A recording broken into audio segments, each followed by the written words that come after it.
I'm going to start this. Let me see if I can do it. Okay. Start, and I'm just recording this on Zoom, so we have a duplicate recording for Betsy. Okay, there we go. All right, so I will call meeting to order, and we will start with the Pledge of Allegiance. I pledge allegiance to the flag of the United States of America and to the republic for which it stands, one nation, under God, indivisible, with liberty and justice for all. Thank you.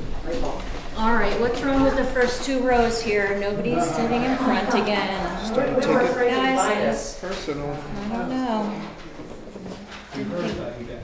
That bad breath. All right, approval of minutes. We had already decided to keep the minutes sealed for the non-public, so we're done with that. And then the minutes from August 26th.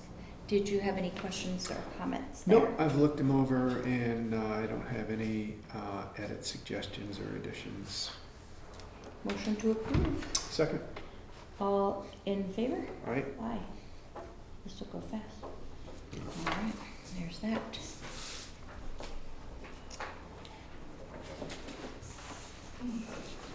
All right. Up first, Chief Furley. Yes, thank you very much, and I'd like to take a moment to call up Sergeant Mosier. This is going to issue Sergeant Mosier a letter of commendation. Yay!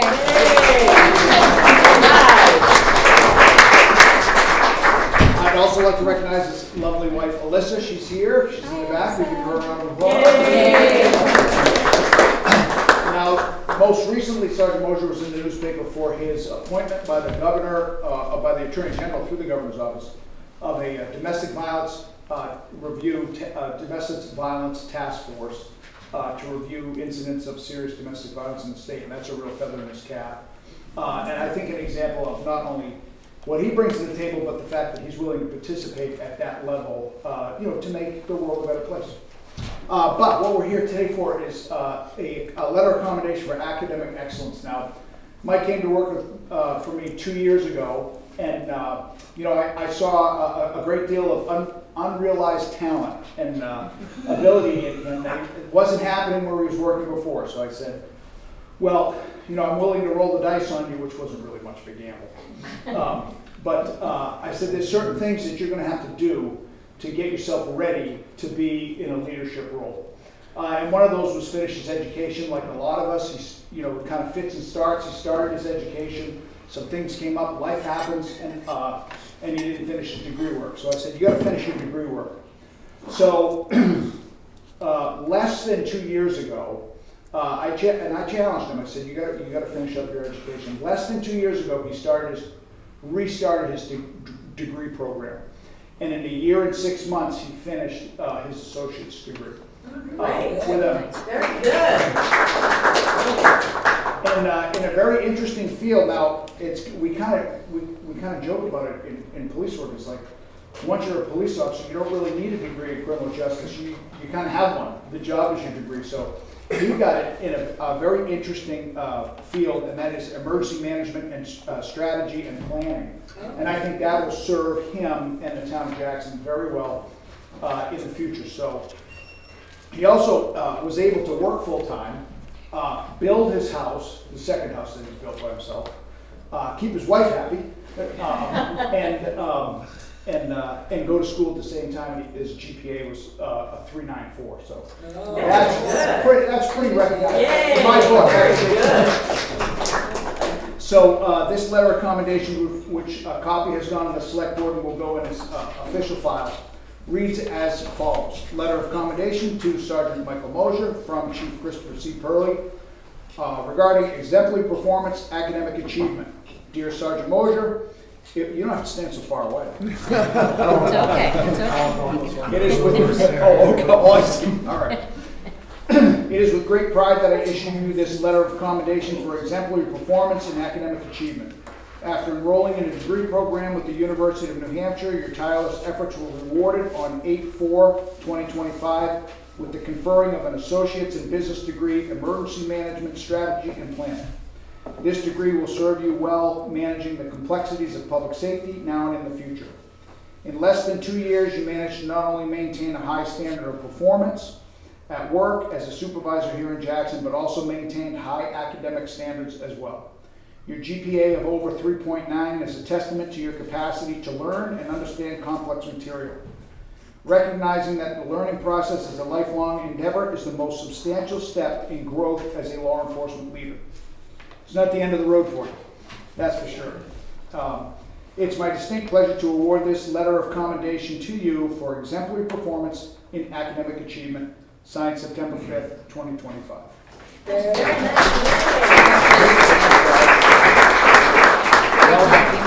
Thank you for all you do. Thanks. Well done, Mike. Thank you. Well done. Very nice. Thank you, Chief, as well. All right, noise complaint.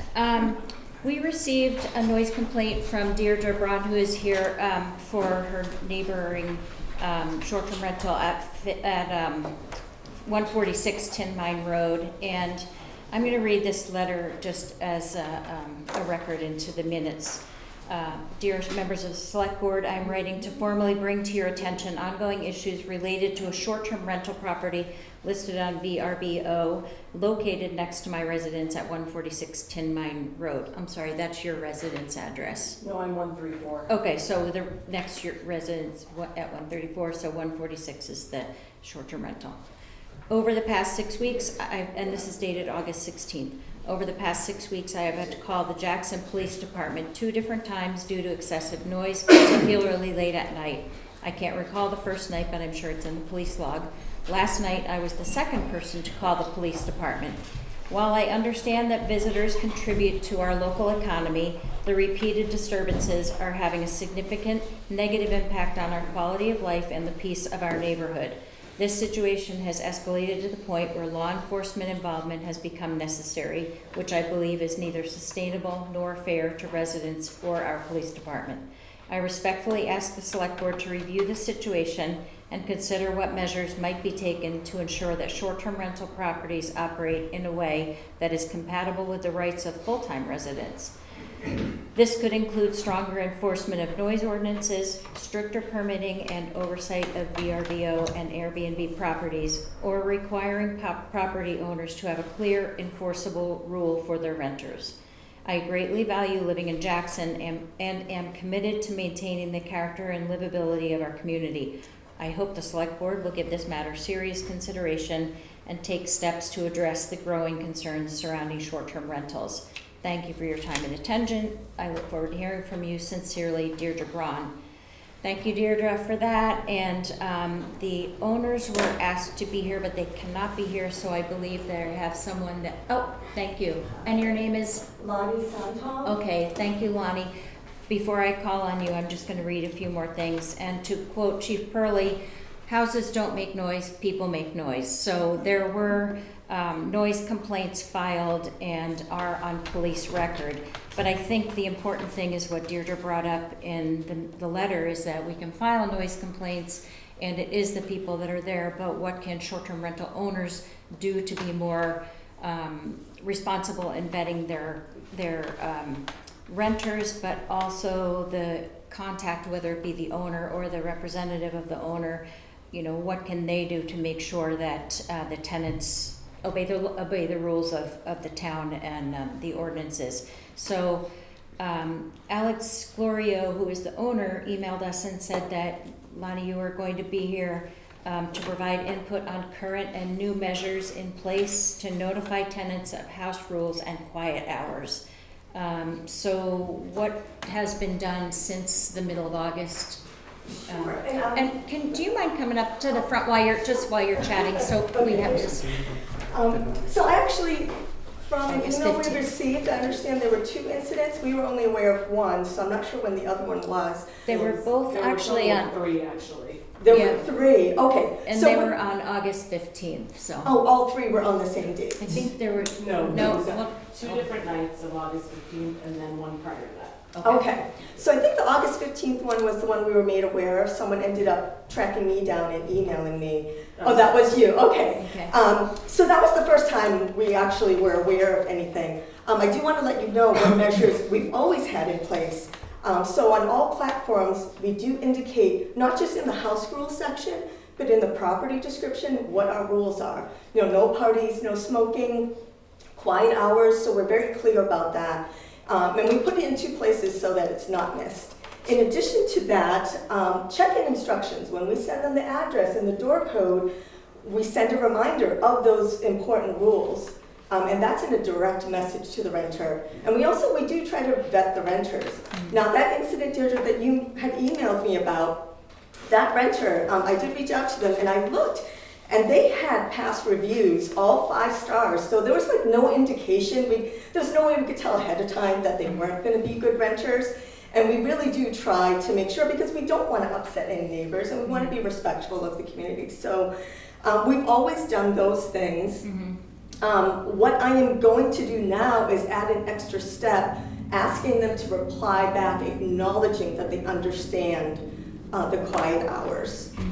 So not just assuming they're going to read it, even though it's in all of these places, we will specifically ask for acknowledgement back before that rental is accepted.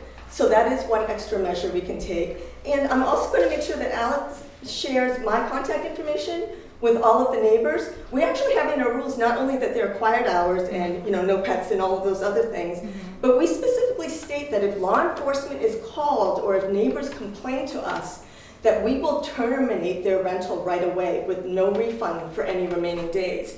And that's meant to scare them, to say, hey, we're serious about these rules. Right. Like, you will be asked to leave and you will not get a refund. If you're supposed to be here for 4 nights, this happens on your first night, like, we're going to contact Airbnb, VRBO, and we're fully justified in asking you to leave. And we will not refund the remainder. So I think, that type of language is usually enough of a deterrent and gets people to understand. Obviously, we're doing the best that we can to try and get good renters in there. We're hoping this is just a fluke that, as I said, they had great reviews. So it's... do you put copies of the ordinance for the noise ordinance or anything like that in the units? We don't, but we certainly can. Yes. Yeah, I would recommend that. And then I think that you were texted or contacted that night, but didn't respond until the next day or a few days after, I'm not calling you out on that as much as that's the responsibility of the contact that is on the short-term rental conditional use permit. So making sure that if someone does reach out to you, whether it should be law enforcement at that point, if they are called to remedy the situation because perhaps they would have left earlier than they had planned. So our hope is that people will read and do things according to what is required, but oftentimes they don't because everyone's human. But and we definitely want a phone responsive. call. So it was an email, so of course I'm not checking my emails late at night, but I do have my ringer on my phone, just in case someone's locked out of the house or anything like that. So we will absolutely take any calls that come in at any time of night, whether it's from a neighbor or law enforcement. So yes, we absolutely want to make sure that my contact info is there. And if Alec didn't include my number, if it's his number, we'll make sure I'll have him change that. Okay. Because I should be the first point of contact since I can reach the renter most quickly. I think that's really important. And then I'm not sure if you put other, I guess it's up to you what you do with renters' information and whether or not you give other reviews for people, but we have requested that certain short-term rental owners don't let these folks back in to rent again. And I don't think you will if you've had police called, but I don't judge anyone for I don't check up on anyone for what they do, but I would hope that they don't come back into town. Yeah, we gave them a bad review, and I'm always very detailed but factual and honest. And I did explain that there were noise complaints, law enforcement was called, and they have done things to jeopardize our ability to rent, is what I've put in that review so other owners can see that. Deirdre, did you have anything else you wanted to add? No, it was 3 different nights, and I didn't even call 2 of the nights. I did after, but they were like, somebody's already called. But I did send you a text on the 15th and the 16th, and you didn't respond, so I don't know. Yeah, I didn't receive a text. Okay. Unless, I'm not sure if it was... Well, maybe- so you found me, I think, on... I had to Google because I couldn't find it on VRBO or anything. Okay. And it's fine, like, I totally get people should be able to rent, I just at 12:31 a.m. when it's like a fraternity party next Oh, door. It's yes, just- absolutely. Yeah, you shouldn't have to deal with that. I didn't receive a text, so I'm not sure what number it Okay. went Maybe the to. two, maybe, but- yeah, maybe yeah. since you still live there and you are still the representative for the owners, perhaps you two could touch base and just make sure that in the future, anything is handled. We don't have anything at this time in the town of Jackson where if a property receives multiple complaints based on their renters, that there are any ramifications for that conditional use permit. I don't think we want to go there, but if we get a lot of complaints in certain areas, we might be changing our housekeeping on our ordinance, or actually our full ordinance, to say that, you know, the owners will be responsible when complaints are filed. I don't think any owner wants that, so everything you can do for damage control and addressing things immediately would be great. Bob, comments? Yeah, I do have some comments. I think that You can say it if you want. I can applaud the increasing prevention measures that you laid out, and that's great. And so it seems like you're taking responsible steps as far as trying to prevent this stuff. So I'm pleased about the homeowner, you know, doing that. But then what happens when it happens, you know? And when infractions are clear, and I can be wrong, and somebody can correct me, Chief, you or Sergeant Mosier or whoever was involved, if it was Will, and when it does happen, that's an ordinance violation, punishable by a fine. And just as you want to make sure that your renters understand there are some deterrents in place to encourage proper behavior, I think it's appropriate that there are deterrents in place to encourage your renting behavior. And I would like to see a violation notice issued with a fine, and second time around it's more severe, and to continue to rent to people that disrupt the neighborhood and the culture and climate that we feel is a big part of the attraction here. You end up with 3 violations, and you can see your short-term rental rights or privileges rescinded. And so that's why it's up to you. And I would certainly have wanted that timely communication to happen so that you could have gone ahead and communicated with those people that evening and taken steps to take whatever measures you have when you have somebody's credit card on file to get them out of the building or pass along the cost or whatever you can do to further that deterrence. I'm sure you're not, and short-term rental is a business, and it's a responsibility. And when you have people in your properties, you're on the clock. And I'm disappointed to hear that there was no response with a number of different attempts, a number of different ways to let the owner know that there were some serious issues that needed to be addressed at that moment. And so I would encourage you to make sure that you are available in ways that communicate. That's not on anybody else but the homeowners. And so I really feel like the noise complaint should begin and the violation notice process begin, so that we can take some steps as a town to make sure this is not a pattern that continues. So you're suggesting that we enforce a violation now, but the violation would be against the renters? The violation is against the owner. It's the owner's property. It's the owner who took steps to have that noise violation taken place. It's the owner that's responsible. And so I don't see any other way to issue a violation. And I really don't think grace periods are serving anybody.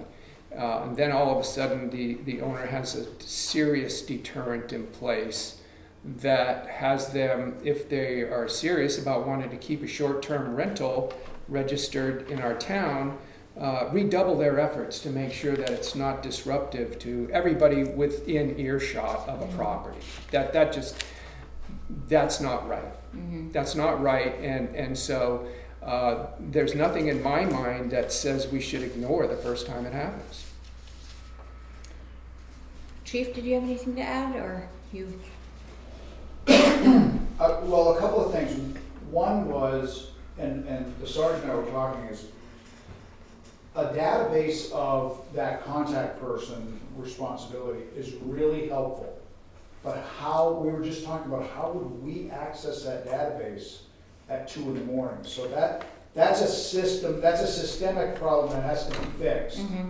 So however that happens, it has to be a searchable database that the police can access in order to make that phone call. Because we don't want to call Betsy or Julie and have them go online and look up the info. I mean, that's a clunky system. Right. I can tell you with regards to 146, I was personally involved in one call, and then the state police handled 2, and it was 2 in fairly rapid succession. So I'm pretty sure it was the same people, because I think it was like I think it was like 11:30 one night, and then the following, and that was a Friday. Friday's always the worst. Everybody's like, Friday. So they were there Friday and Saturday. One thing we've done to shore up a bridge, if another agency responds, because it's entirely possible the sheriff's department or state police could respond in lieu of us responding for whatever reason. Like it might come in after we're off duty, but while they're still working and before we're on call. We have sent our ordinances to the state police barracks and the sheriff's department, which already has them. So they know that we have an effective ordinance. Now, in the particular case of the state police response, they did go twice and warned the renters. I mean, in a perfect world, you get 1 warning, you don't get 2 warnings. The second warning is a suggestion, or just that's a pretty please. So, ordinarily, when we go to a noise disturbance, unless it's egregious or there's a clear indicator they're not going to comply, we tell people to quiet down, and then that usually resolves it. If we go back, they get a citation with the $100 fine, and they pretty much understand why they're getting it because we had to go back. So in this particular case, I think, yes, it would be appropriate to fine probably the responsible renting party because he was a party to the noise. However, we have to find out who that is. Now, as far as finding the homeowner, that may be a mechanism that town government can do through their processes, but it wouldn't be a way that we could do it through our processes, just because of the functions of what obligations we have and what authority we have. Now, it could be a matter of 146 gets a notice from the select board with the $100 fine and the ordinance, and they back charge the renter, who I'm sure you have a record of it, and they get compensated, the fine gets paid, and the reinforcement is there for the misconduct. That's a mechanism I think could work. There's some wrinkles in the rug because the proprietor, the owners could say, no, we're not going to be responsible in that respect at that level. And then, people have rights to challenge, so you have to overcome those rights to challenge. But I am in agreement with you because of the recurring issues with this property, and we have definitely want to be consistent in that. Yes. If we could get the particular information on the renting party from 146 and send them the notice directly, but I don't know if that's achieving the goals that the select board wants to achieve. Well, that's you serving a citation. Right. And that's fine.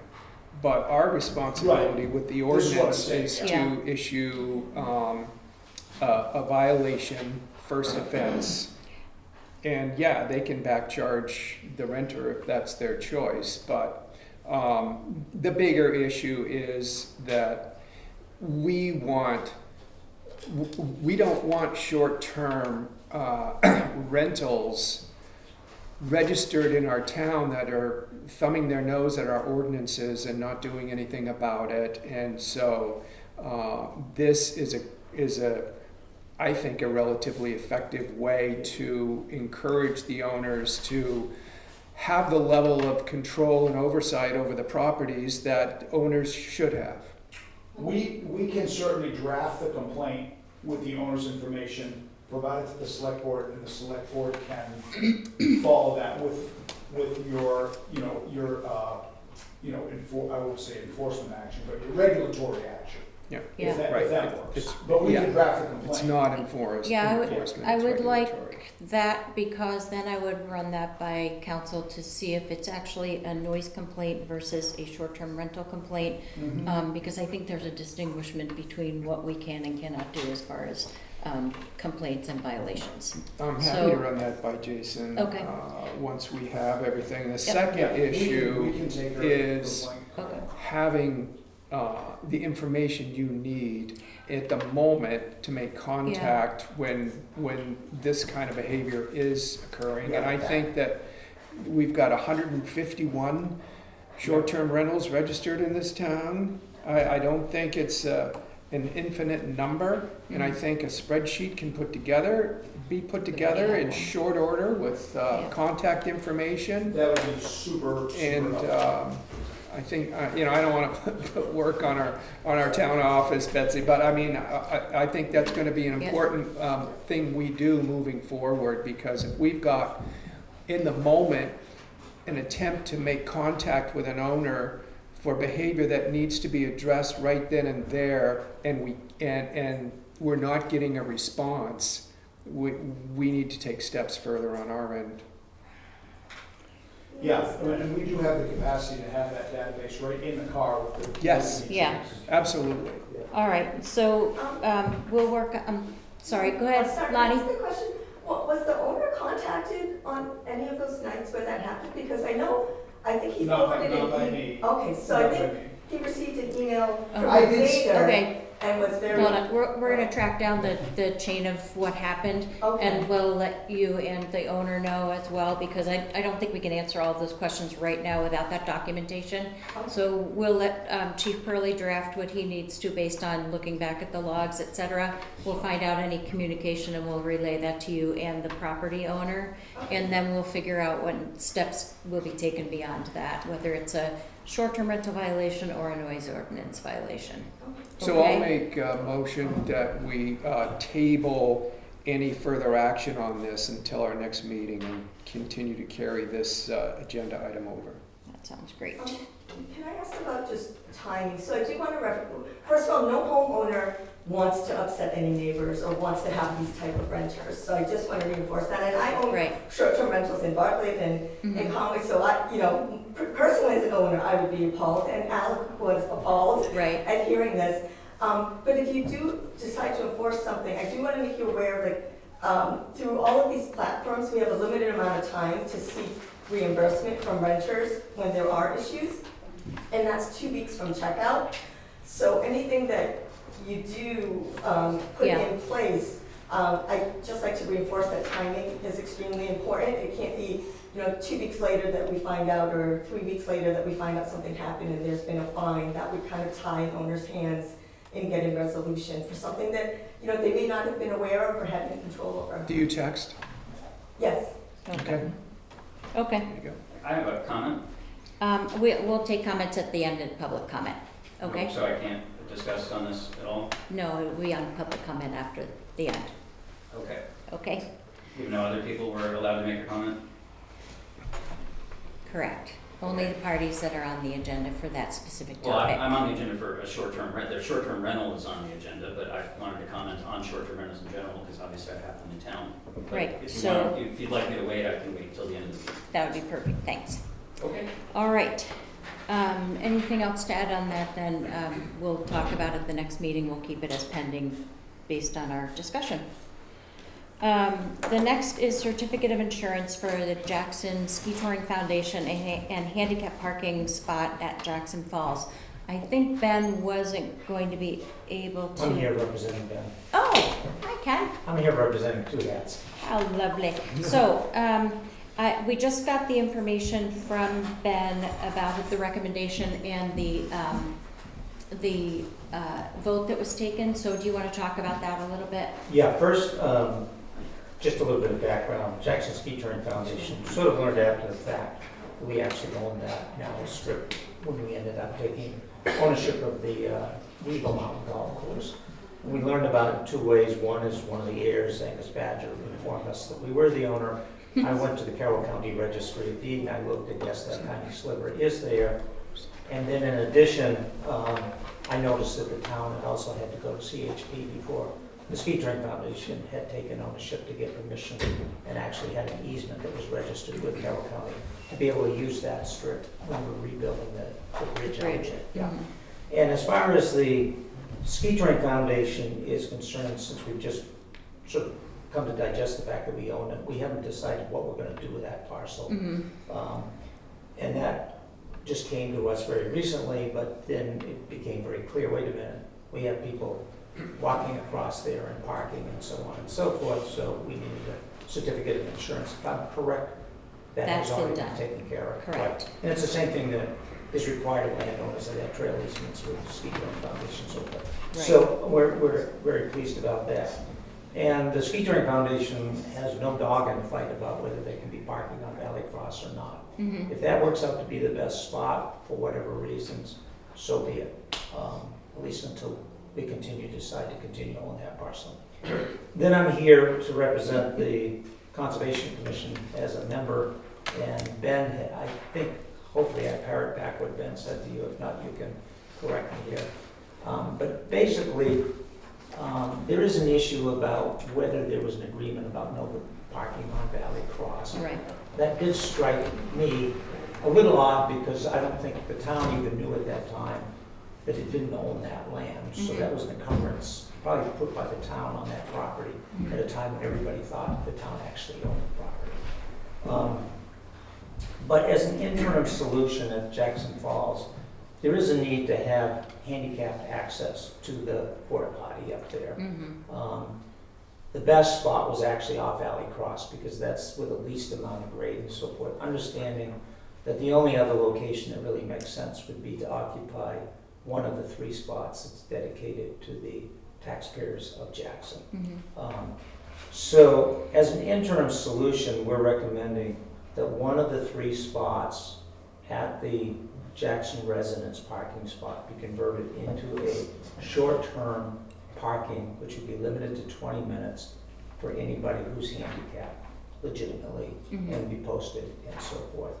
And I say interim because the Conservation Commission is trying to develop a more holistic plan as we did with Prospect Farm. Right. And there's gonna be a chunk of, obviously to bring anything up to like ADA standards, even to access, probably has a significant cost associated with it.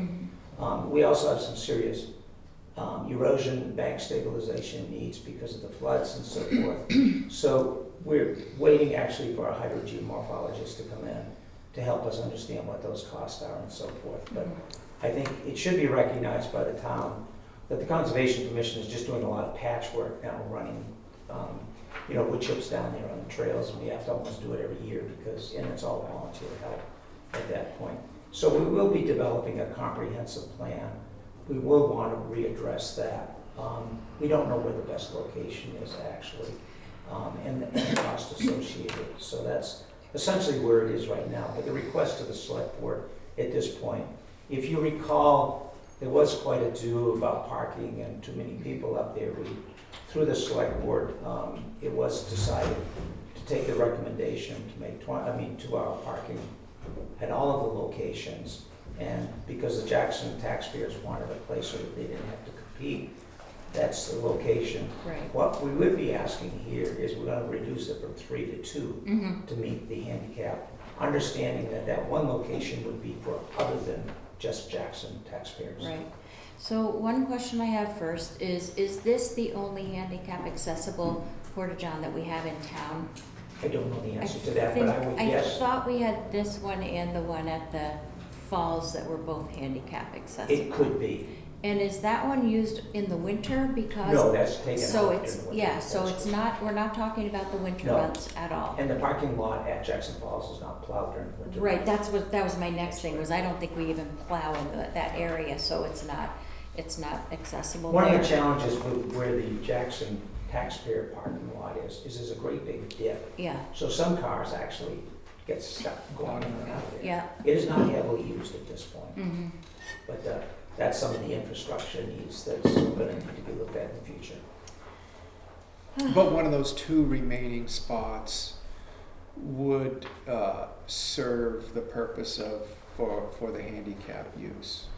Is there Currently, something there is handicap parking for the falls in a separate location, which is Right. down close to where the Right, main. but you're talking about the 3 that are right there, That is and correct. one of them has a risk of bottoming out. And so my question is, what about the other 2? Are they reasonable the way they're currently landscaped? Probably the most reasonable is Or- where the handicap parking is.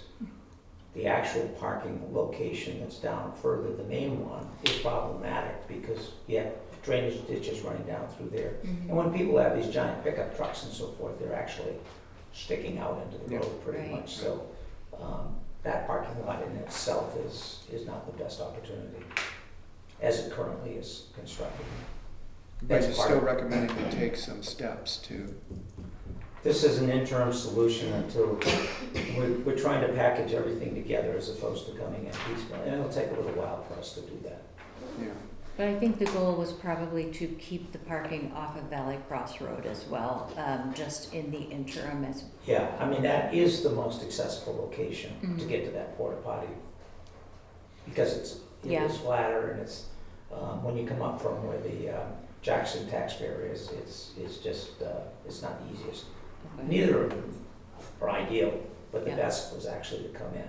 And obviously, when they did the construction, they ended up putting those 2 giant boulders.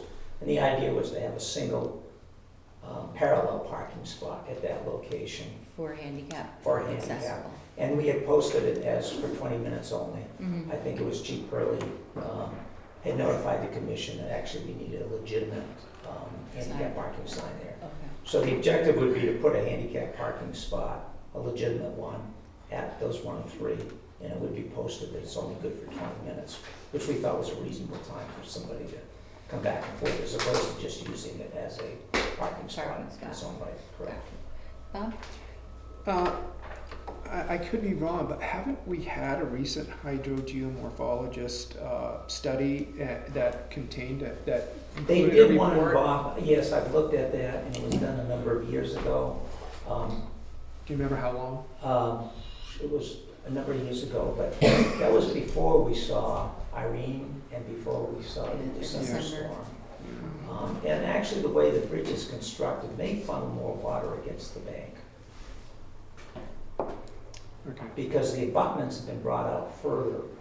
At least when I went out and took a look at it, my own opinion would be is it may increase erosion along that bank. I was feeling like we had a report Yeah. within the last And- 5 Yeah. years, Yeah, but I it could was be before wrong my about time, but that. they actually had placed, legally or illegally, I don't know whether it was permanent or not, because it was before my time on the commission. There's a number of boulders that were actually placed to try to prevent further erosion. But because of the force of water that's gone down through there, those rocks have been moved considerably. Is this something you intend to do now until the porta potty is removed, so the next 2, maybe month to 2 months? As soon as we can get the volunteers, but obviously we need permission before we do that, yeah. Bill? Bill Terry. Just to answer your question, it was July of 2014. 2000, okay, It so, was, and a lot's changed. Greg Howard did the report and was Yeah, provided to them that's the one that as sent of it that out. time, yes. Yeah. And Bill, your complaint to have parking on Valley Cross Road is what? Well, a couple of things. One is that it predates my actually being here in town, but the people who are involved are both not alive, Mhm. both Dick DeValian and Larry Siebel. But I'm familiar with the conversation because we moved in several months after it was decided to do it. And that is that in Greg Howard's report, he indicated that we should remove parking from Valley Cross. And that, and Larry followed up on that. He negotiated with Dick on that and to put more density of parking in the area because it's an abutting lot.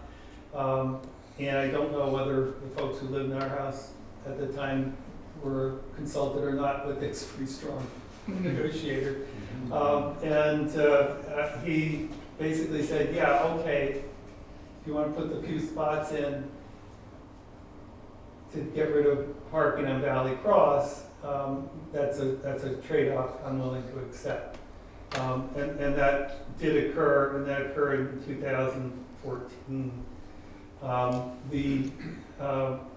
The select board agreed to install the 3 spots and eliminate parking, and that's the last time the select board has had any votes on Jackson Falls relative to parking on Valley Cross. And that was what you were referring to as far as whether or not we even had the select board had the ability to make that decision based on who owned the property. I don't So- think anybody even knew that the town didn't own the property Yeah. at that time, I believe is the Okay. case. So it's You probably better, didn't know it's that probably, until they and decided to build the it may acreage. just be that it's really time to revisit that whole conversation, who owns the property, where the access should be, and what needs to be done to make sure that it's properly taken care of from a conservation standpoint as well as access standpoint. As I mentioned, we're in the ski tournament. Yes, got We it. don't have dog in this fight, we were just trying to be good neighbors and allow Yeah. the use there. So I don't have any problem giving up the 1 parking spot for a 20-minute time for the remainder of this season while other things are done. And I think just being, cognizant that we need to revisit that as things happen with the Conservation Commission making decisions on how to handle erosion and make We'll the make best of that. recommendations, but there'll be an expense and the town have to decide what they're gonna do. Right, with that. right. Yes, correct. Any thoughts on that then? Yeah, I'll make a motion that we approve using one of those 3 spots as a handicap 20-minute limit parking through the remainder of this season. I'll second that. All in favor? Aye. Aye. Are you limiting it, just one quick question, just to this year? Let's take Because I don't- it for this year. For this season, I Yeah, say. until the porta potty is Yeah. removed.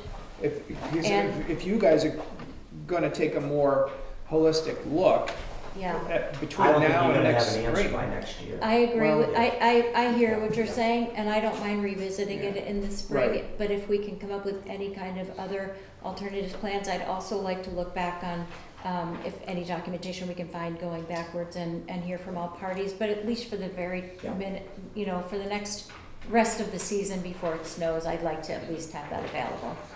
And could the Conservation Commission have a conversation around a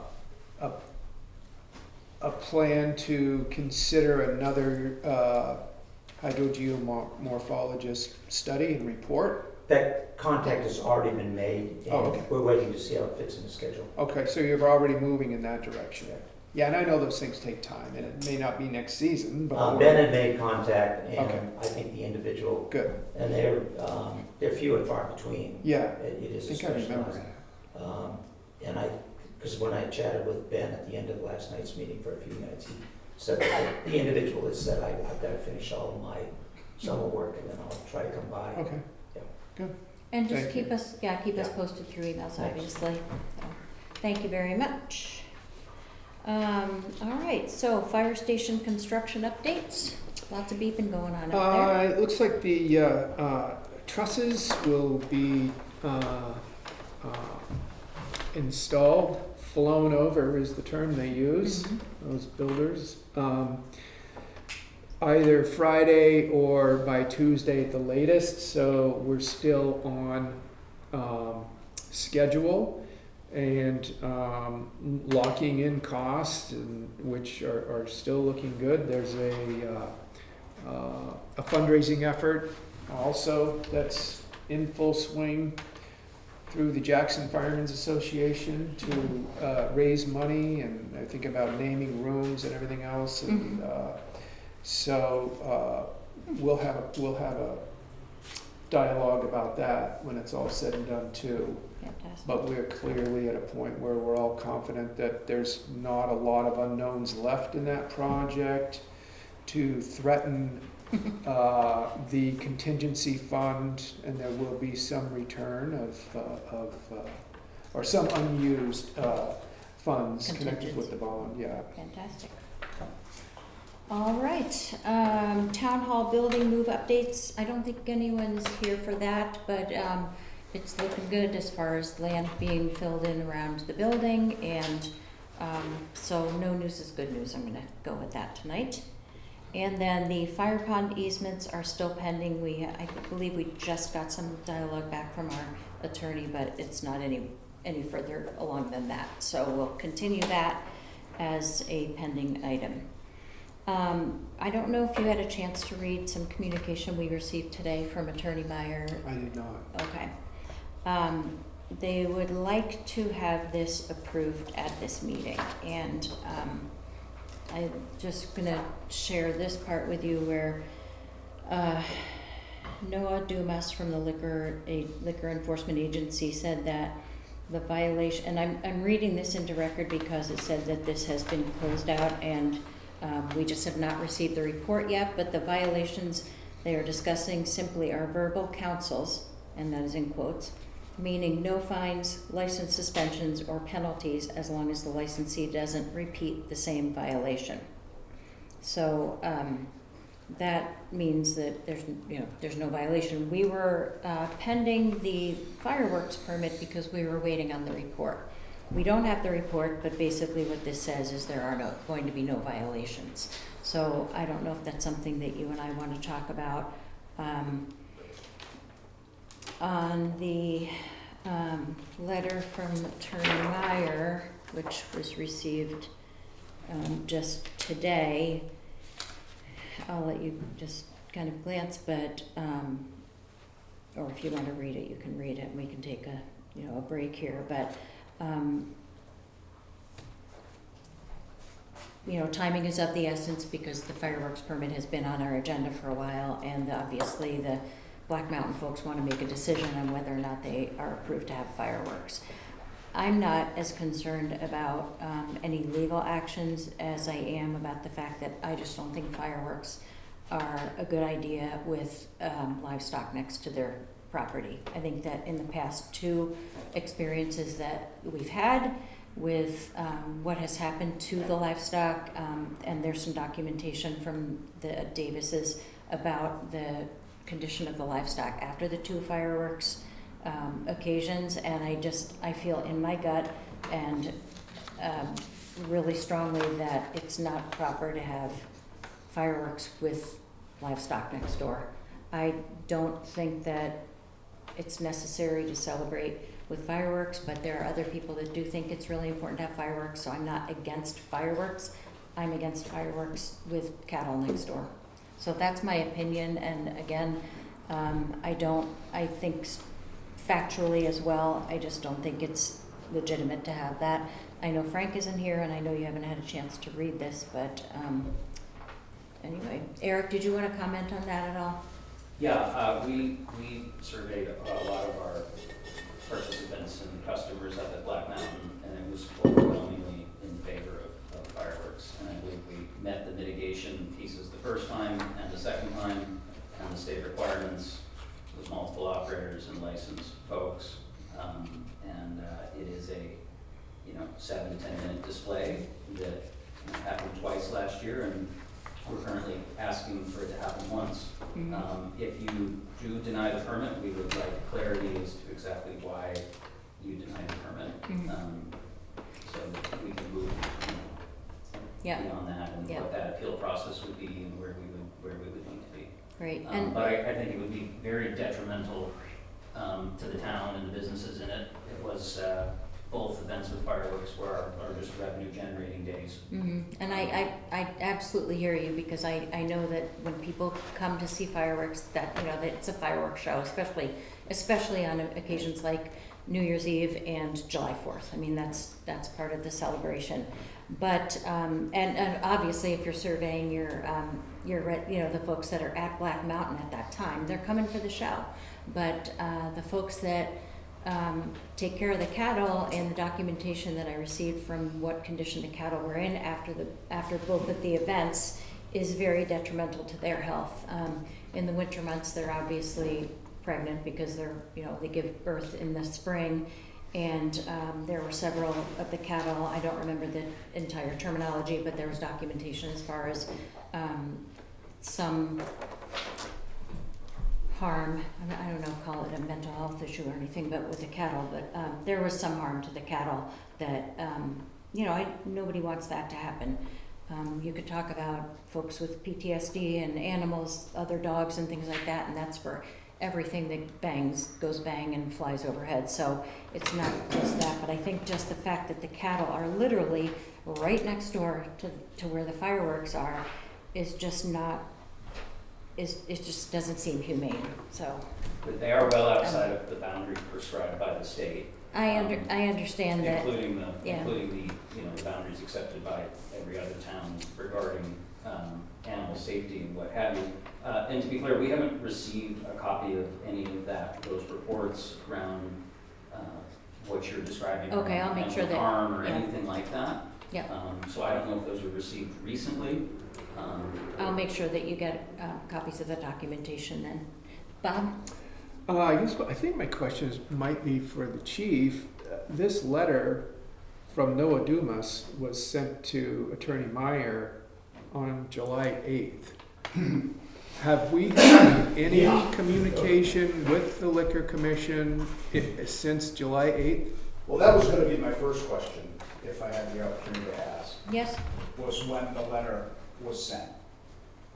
Attorney Meyer represented liquor investigator Dumas, who, in the hierarchy of liquor, in the Bureau of Liquor Enforcement, this would be the commissioner, and this would be the assistant director, and this would be the lieutenant in charge of operations, Lieutenant Williams, and this would be investigator Dumas. He's an entry-level employee that's been there for maybe a year or so. Mm-hmm. They presented an email at a hearing that represented that Investigator Dumas said this was purely an administrative investigation. Now, we don't know what the results of the investigation are yet. Nobody does, because we have been denied access to the report. Or not denied, but You've not received. right. Their internal processes have not accumulated to the point where we can get the report. However, it was clearly shown that Investigator Dumas was incorrect. And in fact, his misstatement was corrected by Lieutenant Benjamin Williams of the Bureau of Enforcement, New Hampshire Liquor Commission, that clearly said that the investigation was both criminal and administrative in nature, as all their investigations are, because liquor laws can be administrative rules, but also can be crimes. Now, I do know that the process that the Liquor Commission is bound by statute is that on a first offense criminal matter, a verbal counseling is issued other than overservice that results in a fatality or prohibited sales, the sale to minors or the sale to intoxicated patrons. All other criminal violations, the first thing they are allowed to do by law is verbal counseling. That's followed by a written warning, followed by administrative action vis-a-vis a fine or license revocation. So to represent that because it is a verbal counseling, it is a nothing, is a complete mischaracterization of their processes. To represent that Investigator Dumas is the final word on what the standards or level of the investigation were is incorrect. I'll just say it's incorrect. So to that extent, we don't know what the content of the report is. The investigation was criminal and administrative, a verbal counseling, it's not an indicator in any way, shape, or form that the matter was administrative versus criminal. We don't know until we see the report, because you could get a verbal counseling for a criminal violation of the law. Well, have we had any communication from the Liquor Commission since we made the motion that we weren't going to be addressing a fireworks permit pending the release of the report? No, we're still waiting for the report to be released under their right to know criteria, which the liquor investigators don't determine that. They have a separate people department that does, and Yeah. we're still in that window of pause, I guess you would say, that they're gonna have to either refresh the request to extend, or they're gonna have to send us the report. So no, we haven't. Okay, thanks. So, and just to be clear on that as well, these are all emails between the Liquor Commission and Chris Meyer, not Chris Purley. Right. And the last one Attorney does Meyer. say that there are no open investigations. And again, I guess I just want to say that my conversation and my opinions are not based on whether or not there's an open investigation or not. Whether there is a closed investigation with nothing or offenses, I don't feel comfortable approving the fireworks permit. So that precludes any decision as far as why we were holding it. So that's I my see no opinion. reason to take action until the report is sent our way. And we've had a chance to look it over, and that was the motion that the three of us all were on board with. And I don't see anything in any of this that changes that. I'd like to add one thing, Bert. Go ahead. Yeah, one, the chief's monologue around there being a criminal investigation in liquor, we've specifically been told that there isn't. We had a meeting on site with Officer Dumas' supervisor as well, and we've had communication then. It's important to note that all of these complaints and what opened the liquor investigation actually came directly from Chief Burley himself. That was the only complaint, that's where it came from. We were told, quote unquote, which we are getting the body cam video by the liquor inspectors, that the complaints were silly and ridiculous. Okay, but And that we were not, well, no, I think it's very important, Barbara, that we don't continue this nothing burger that somehow Black Mountain is under criminal investigation. okay, and that's where Because it's not. I do want to stop that, because Okay. you know what, that's not what this It conversation. was just a monologue about it. I know, and so I don't even want to go there, and I hear both parties. We still, I would love to have a copy of the report, because that would really make this go away. If there's anything, because obviously your attorney is in touch with the Liquor Commission, can we get the report and put this all to bed? So there isn't anything else to discuss, and I would really love to put this to bed too.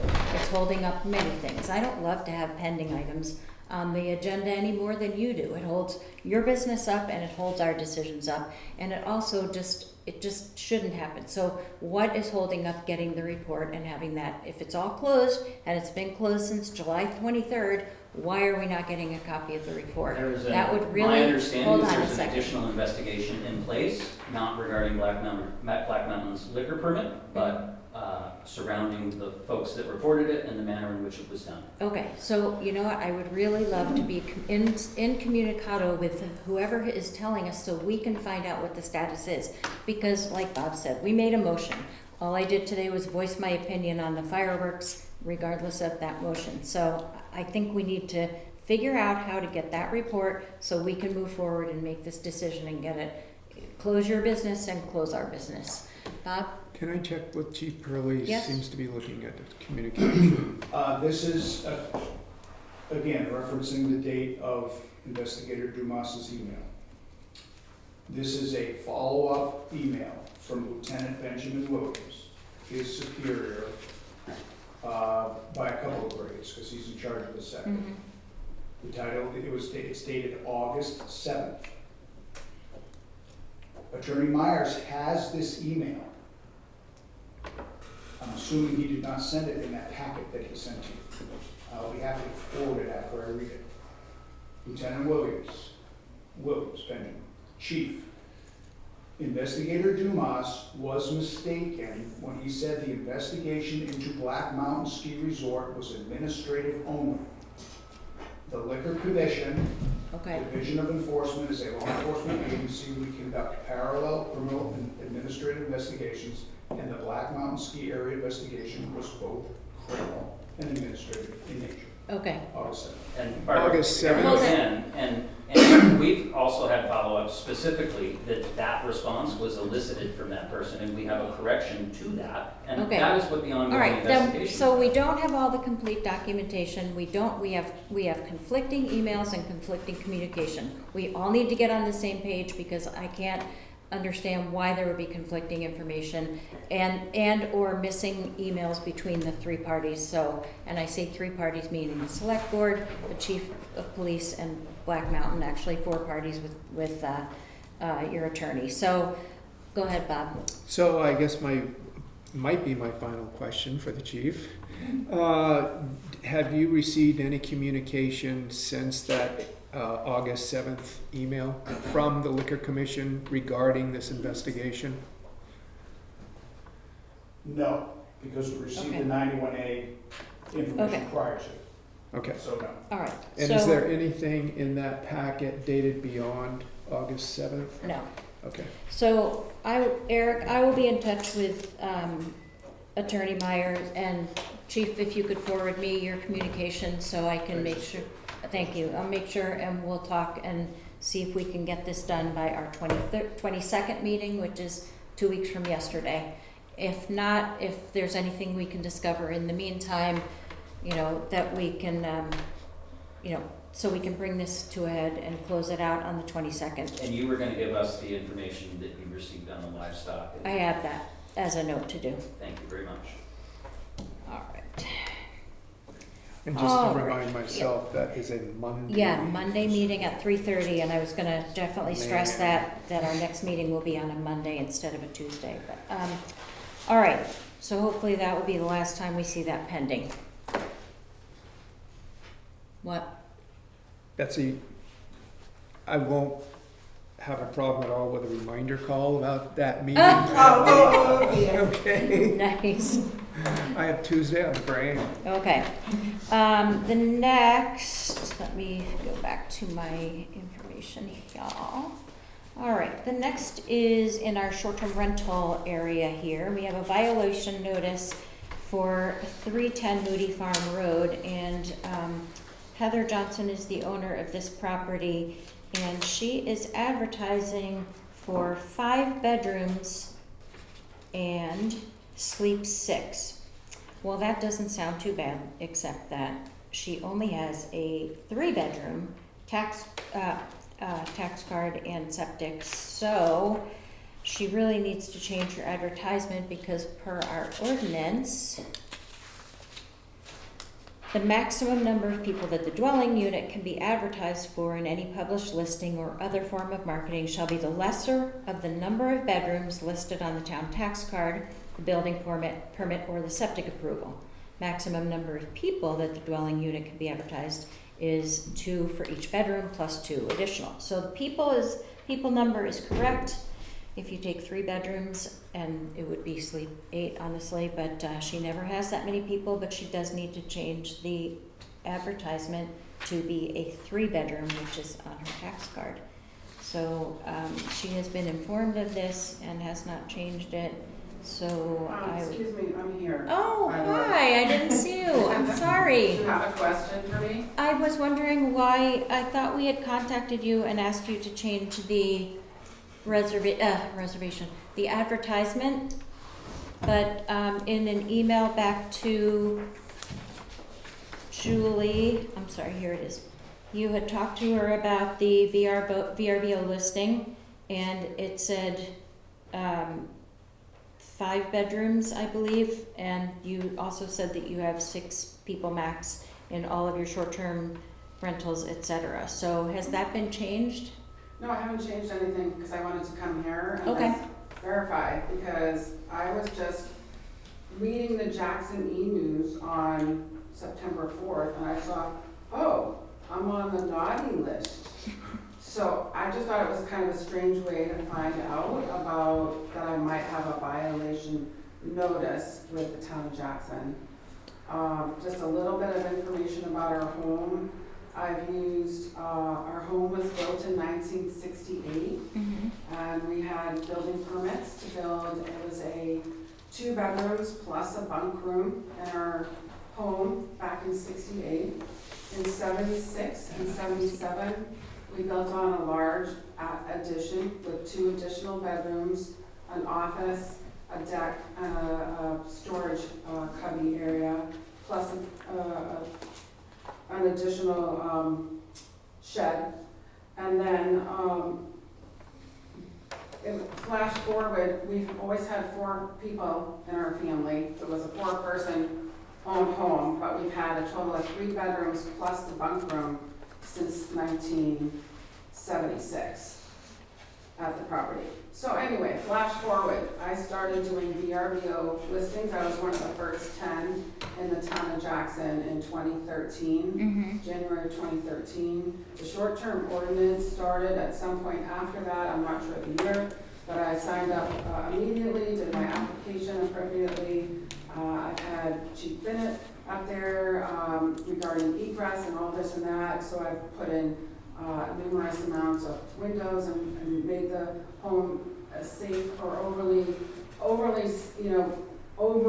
what's the town requires for safety features on my home.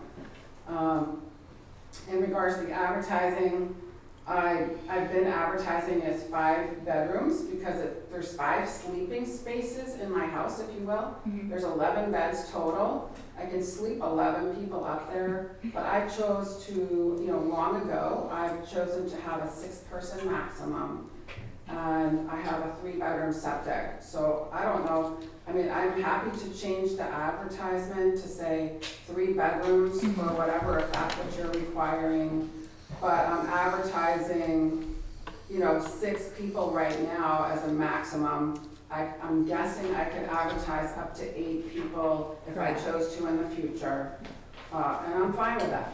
Yep, that's all. Honestly, if I knew it were gonna be that easy, and I'm sure you two, we could have had a conversation, so. Yeah, I just thought it was very 3-bedroom. strange to find out, I'm on the naughty list, just by, reading the e-news one day. I thought it was kind of. Yeah, we usually do contact, so I'll find out what happened there, because we usually do contact before people are on the agenda, so I'll address that.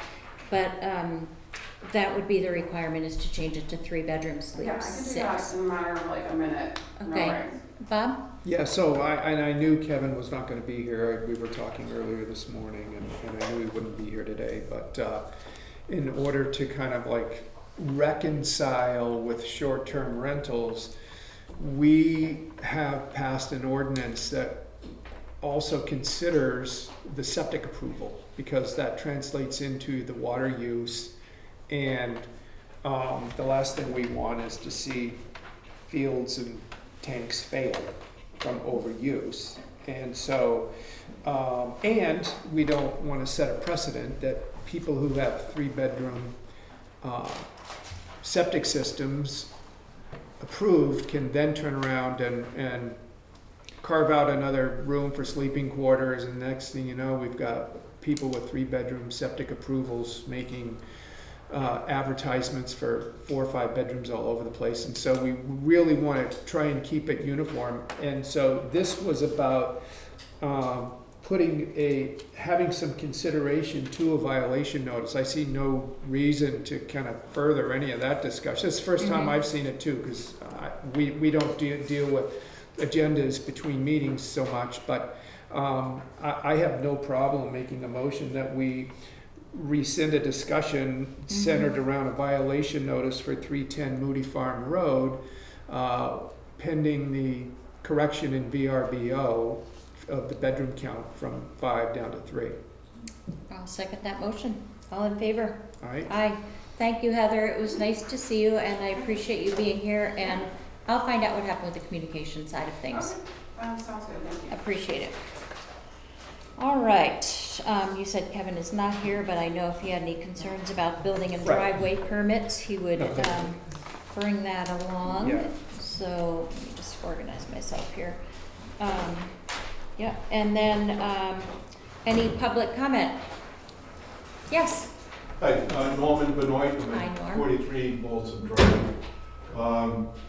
The property across from us, we went through the discussion about the site disturbance Yes. ordinance and all of that. And the select board, took, I consider a very appropriate action of backing the ordinance, which was backed by the voters. So I just wanted to update you, and I thought I might catch Mr. Bennett here, but I can talk to him after too. But just to give you an update, the McNeils who own the property across the street had done absolutely nothing. I mean, the site is a terrible slope. There's boulders and rocks being held up by fallen trees, things like that will end up rotting, boulders could come down. No work has been done on the house probably in the last 10 months, so there's like the framing's done, that's it. There's no shingles on the roof or anything like that. So nothing has been happening there, including nothing about fixing the site disturbance situation. So I just want to bring that to your attention. Also in the ordinance, by November 15, if there is a site disturbance that's in process, so to speak, that by November 15, it's supposed to stabilize it for the winter. And that's in section 4.1.6.2. It says, all areas of site disturbance still in progress at the approach of winter shall be stabilized against erosion and sedimentation prior to November 15. So I just want to bring that to the attention of the board. I was going to bring it to the attention of Mr. Bennett, now you can call him later. But, I just think something should be done. Nothing whatsoever is done, and we've got a house that, I don't know what he's doing. It's like nothing's happened in the last 10 months, and it's just rained and sitting there. okay. And to use that phrase, I think that thumbing the nose at the town in terms of nothing was done on the site disturbance. And I know Mr. Bennett did have some discussions with them, and they were supposed to get an engineering firm to look at it and all that. Go ahead. And I know this is the comment section, but I remember being present at the meeting when the McNeils had that conversation with Kevin Bennett. I just can't remember what meeting. Was it a selectmen's meeting, or was it a planning board meeting, or was it a zoning board meeting? I can't remember what meeting that took place. Does that sound? Oh, I think they came here. Was it the selectmen's It might have meeting? been November or December last year. Okay. Yeah, They wanted the select board to basically override the building inspector and the town engineer to have their septic system approved. right. And you folks didn't take any action on that. Yeah, so I think definitely start with Kevin Bennett, please, and get back with him, and then he can report back to us, and we'll move forward on that. So I appreciate the update, but definitely Kevin is the one to reach out to on this Yeah, now. I'll give it a call. I thought I Yeah. might catch him here, so. It's in, now it's in Yeah, the minutes, so appreciate it. Yeah.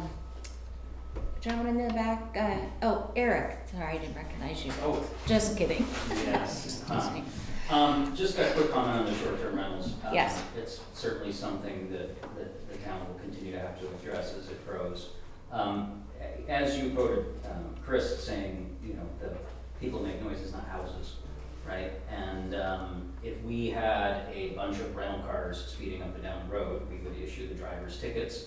We would not send a letter to the rental car company and demand that Hertz pay something. And so we do need to find a balance there. To where, yes, people need to respond and do their things. However, they are operating businesses. If there's a bar fight at the Wentworth at a wedding or something like that, we're not going to fund the Wentworth, right? Unless the Wentworth is culpable in that. And if we have responsible owners that are putting good policies, again, if we have a VRBO listing that says, come party at the frat house and it'll be great and you can have 20 people, and that's for sure.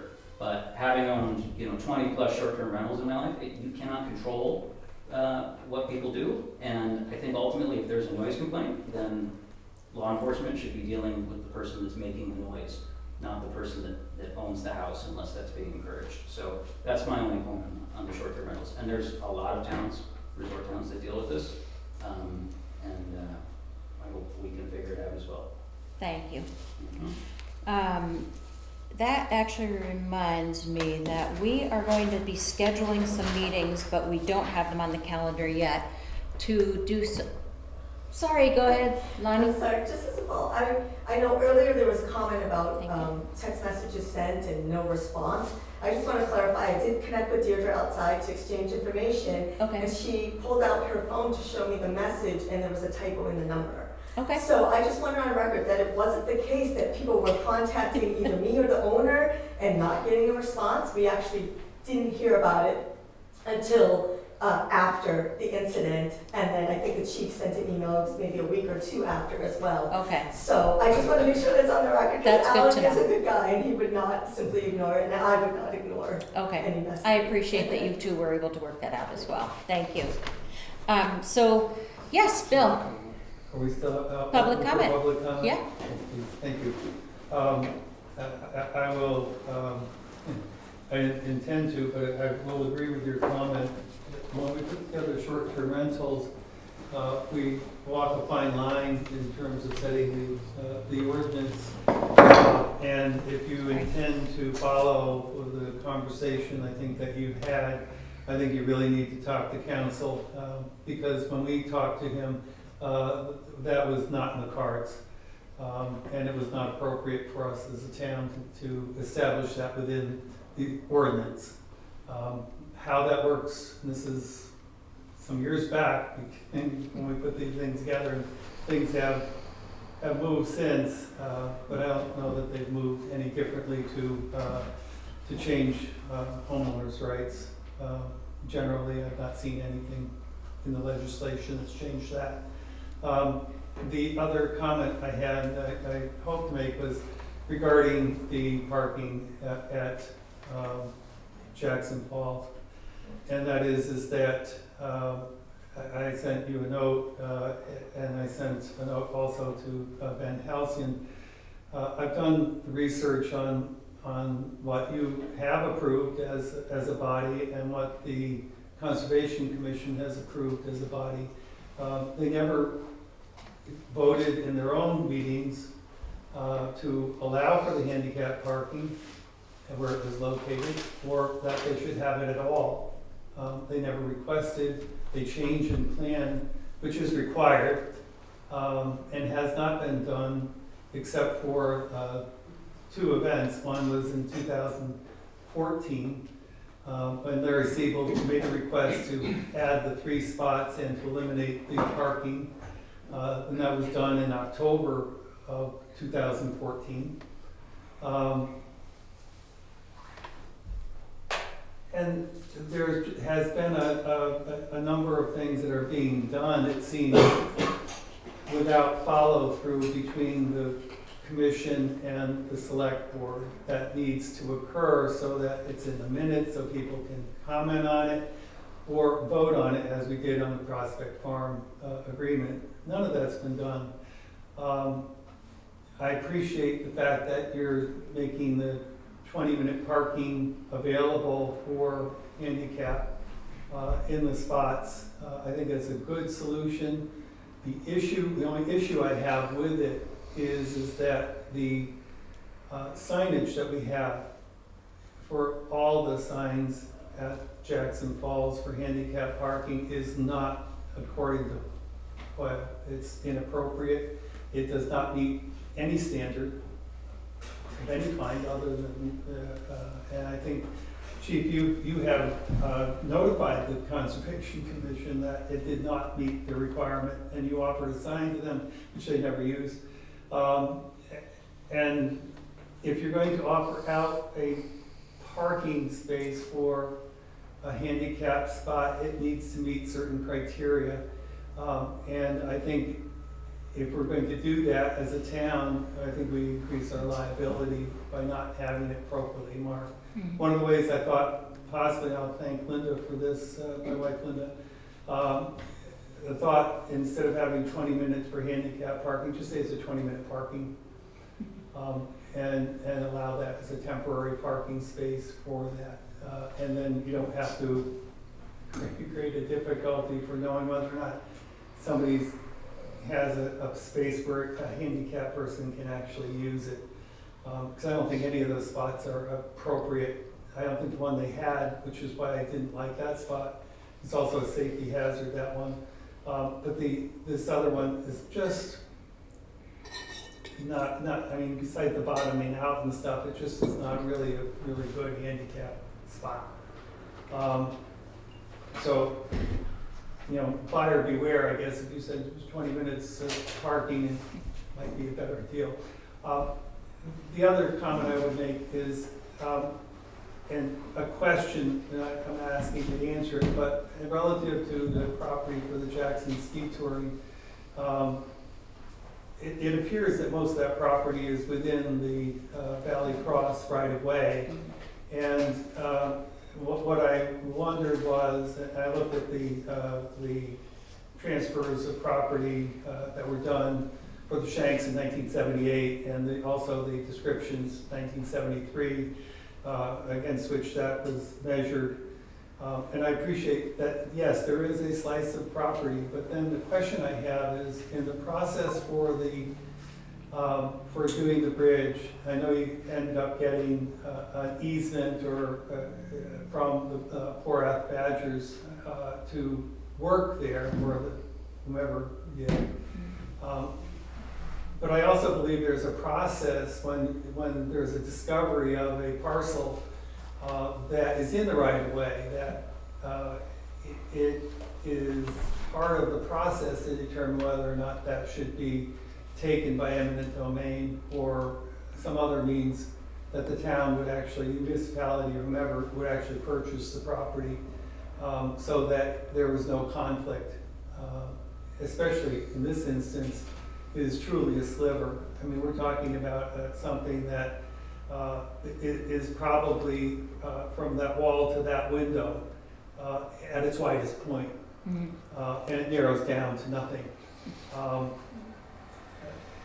And it's not properly marked. The map that was done in 1978 dismissed that piece of property as part of the right-of-way for Valley Cross, using that as a 50-foot boundary as opposed to a 33 two-rod, which it had been previously. Again, I don't know a heck of a lot about all of this, but just taking a look at it, it seems that the best long-term solution would be for the town to purchase that, whatever the value, and apparently DOT provides that service, to have an appraisal and determine what that is, and so there's no issue. No, we've been using it as if the town owned it for the last 70 years. Thanks, Bill. So that's my comment. I have a 1-minute comment on the noise ordinance. Okay. In Rhode Island, we live in a college town. Noise is a big issue all the time because the students are always partying. They rent houses in the town. I don't know what your ordinance says, but I think my town has, pretty good ordinance, so that the way it's handled is, if the police show up, a lot of times they'll just say, take it down, and the party, stop the noise. And if we have to come back, you're gonna get cited, and then you are the students who are renting the house, or in the house at the time, conducting the party, and some of the partygoers sometimes who might be disturbing the peace. So it's a great hammer in terms of hopefully not getting repeated. They probably also notify the university that these students are a problem, so they get a little trouble at the university. But I do think the hammer of coming, shut it down, we're coming back again, you're going to get cited. I don't know if your ordinance supports that, but I think that's the way to go. I'm not saying let the property owners off the hook if they're not following the law and all of that, but there's 2 ways to attack it. Thank you. All right. Anything else? I have nothing. All right. I'll make a motion to adjourn. No, wait, I have to announce the meetings. Oh, okay. Monday, September 22nd is our next select board meeting Not Tuesday. instead of Tuesday. So Monday the 22nd at 3:30. The Household Hazardous Waste Day in Conway on September 27th from 8 to 11:30. And then the next two select board meetings are on October 14th and 28th at 3:30.